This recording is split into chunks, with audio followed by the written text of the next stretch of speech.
Civic United Front, CAF Party parliamentary contestant for Igunga constituency, Leopard Mahona, has pledged to build meat processing and dairy factories in Igunga if elected. Here's more of the story.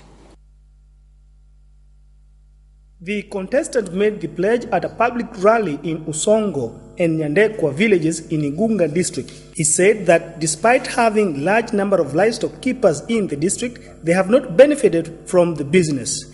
CAF Member of Parliament Mbarara Maharagande has been giving out voter education and urged residents not to allow anyone to vote on their behalf, even if they do not know how to read and write, as the voting exercise will be carried out by placing a mark on a form and not writing. Head of delegation from the European Union, Ambassador Tim Clark, has said that statistics show that 0.7% of disabled people employed in the formal sector in Dar es Salaam region falls short of the government's target of 4%. Here are the details.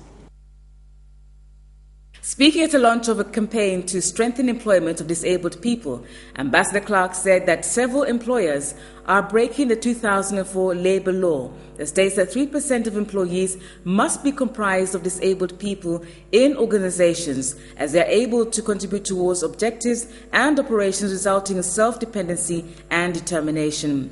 Sponsors of the Employment for Disabled People campaign have called on companies to employ 20 disabled people every year, while others called for policies that will entice companies to employ more people with disabilities.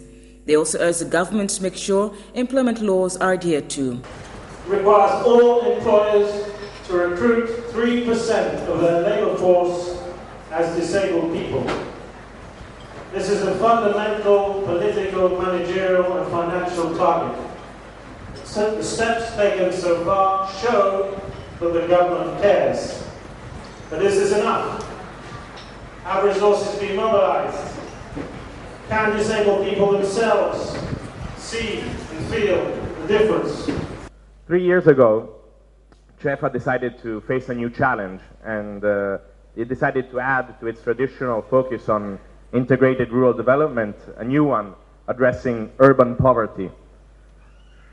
It was immediately clear to us that if we wanted to work with the poorest and the most vulnerable, we had to concentrate our attention on people with disability and their caregivers. And this is how our partnership began.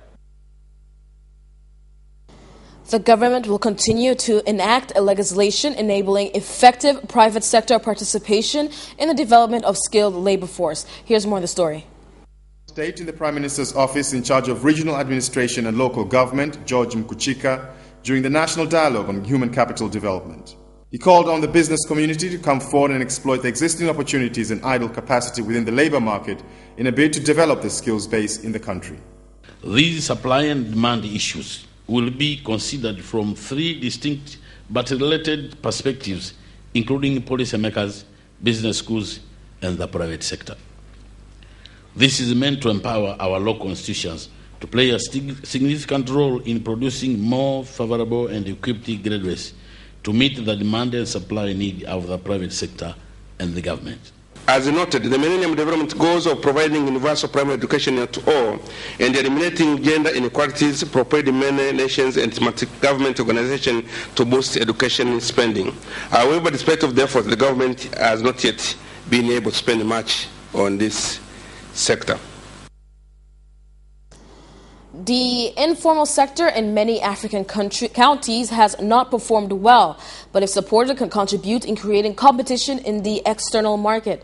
This was said in Dar es Salaam by Permanent Secretary of the Ministry of Industry and Trade, Joyce Mapunjo, during a meeting on globalization organized by the University of Dar es Salaam School of Business.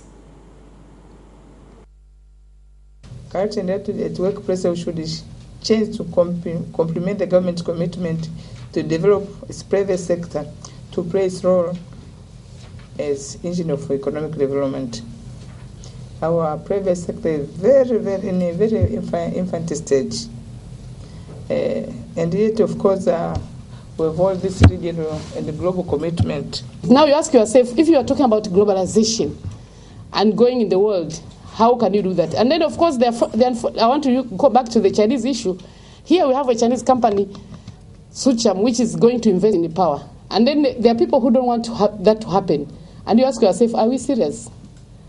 I think so. Sometimes, yes, we are scared of the Chinese. I was supposed to also present on the competitiveness to the SMEs. But I think let's also look at on the opportunities. And that is the end of the national news. Up next is African news after this short commercial break.